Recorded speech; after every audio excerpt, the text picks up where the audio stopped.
Salut! Que la paix et la joie de notre Seigneur Jésus-Christ soient avec nous. Bienvenue sur 8 minutes pour être édifié dans la parole de Dieu. Ah, je suis très content. Je suis la variante de Jésus-Christ pour ceux qui ne me connaissent pas. Notre thème, c'est un thème très intéressant. Oh, très édifiant aussi. Le parler en langue ou le langage du Saint-Esprit. Avant d'aborder ce thème, on va d'abord louer et danser pour l'Éternel. Car tu es glorieux et digne de régner. L'agneau, tu es souverain.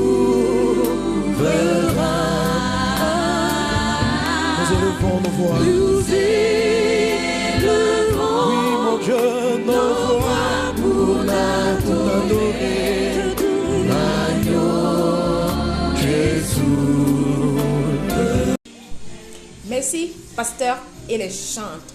Notre thème, c'est le parler en langue.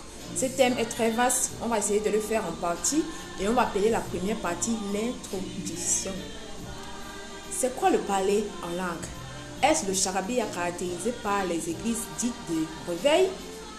Ou est-ce que ce sont les créations ou les fabrications que les gens inventent pour aussi parler? Oui, le pasteur Marcelo veut prendre la parole. Le parler en langue, c'est le fait de parler par l'inspiration du Saint-Esprit. C'est le fait de parler une langue des anges ou une langue des hommes par l'inspiration du Saint-Esprit. Et la précision concernant la langue des hommes, c'est que c'est une langue que tu n'as pas appris. C'est une langue que tu ne connais pas. C'est ça, parler en langue. Quand je parle français là, je ne parle pas en langue. Mais si tout d'un coup, par l'Esprit de Dieu, je commence à parler l'hébreu, je commence à parler le juif, je commence à parler anglais, là, je suis en train de parler en langue. Merci, pasteur. Excusez-moi, pasteur Marcelo. Qu'est-ce qui prouve qu'il y a le langage des anges et le langage des hommes? Oui, la parole est toujours à vous.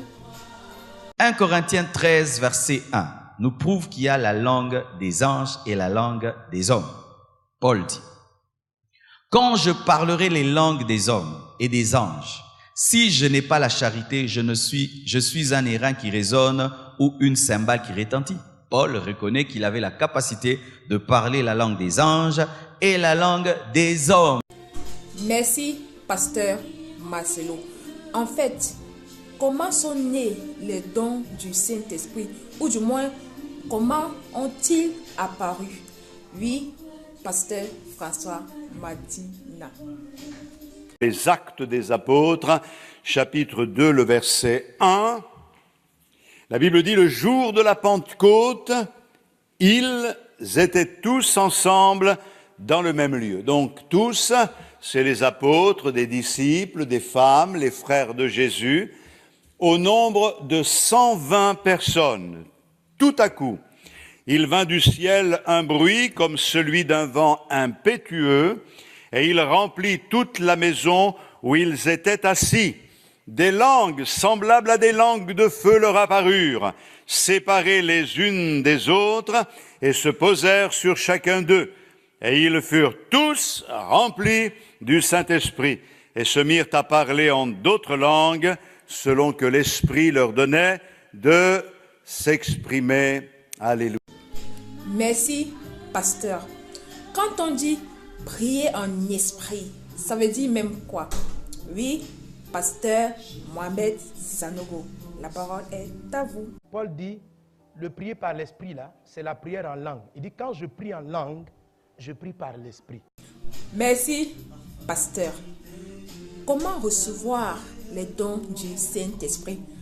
Entre parenthèses, le parler en langue. Oui, pasteur Marcelo, encore vous.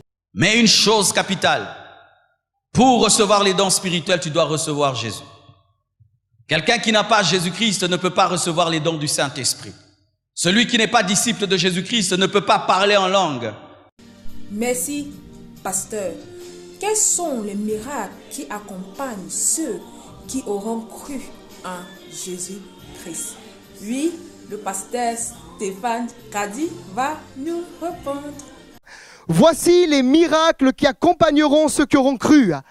Jésus dit, ils parleront des langues nouvelles. Amen. Ils parleront des langues nouvelles. Ce matin, le Seigneur désire que tu puisses parler ces langues. C'est sa volonté de te donner le baptême de l'Esprit avec comme signe initial le parler en langue. Merci, pasteur. Je me demande quel est le signe principal quand on a reçu le baptême du Saint-Esprit. Comment le savoir en fait qu'on a reçu le baptême du Saint-Esprit? Oui, pasteur Yves Castano veut répondre. Une des manifestations visibles de quelqu'un qui a reçu le Saint-Esprit, c'est le parler en langue. Je n'ai pas le temps de tout détailler, mais c'est le parler en langue. Quelqu'un me dit Amen. D'accord, pasteur, merci. À quoi sert la prière en langue ou le parler en langue? Oui, pasteur Stéphane Kadi, tu as la parole. C'est un moyen de rendre d'excellentes actions de grâce à Dieu. 1 Corinthiens 14, verset 17, Paul dira, tu rends, il est vrai, d'excellentes actions de grâce quand tu pries en langue. Des choses que tu dis à Dieu, que tu ne pourrais pas dire naturellement, Dieu permet que tu les dises en langue. Amen. Tu rends d'excellentes actions de grâce. Et vous sentez que parfois dans la prière en langue, il y a des langues différentes. Des fois, il y a des langues de combat, des langues d'intercession, des langues où tu sais que tu n'es plus en train de prier, mais tu es en train d'adorer le Seigneur. Tu es en train de l'élever, tu es en train de le louer, tu es en train de le glorifier. Et tout d'un coup, sa présence descend sur toi. Merci, pasteur. Nous allons nous arrêter pour aujourd'hui sur cette première partie du parler en langue dite introduction.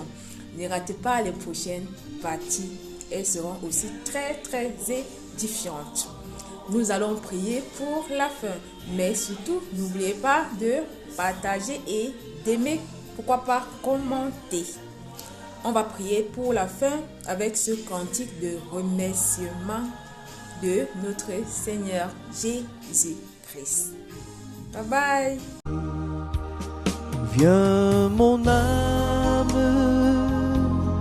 te réclame, mon bonheur est tout en toi. Je t'adore, je t'implore, ô Jésus, demeure.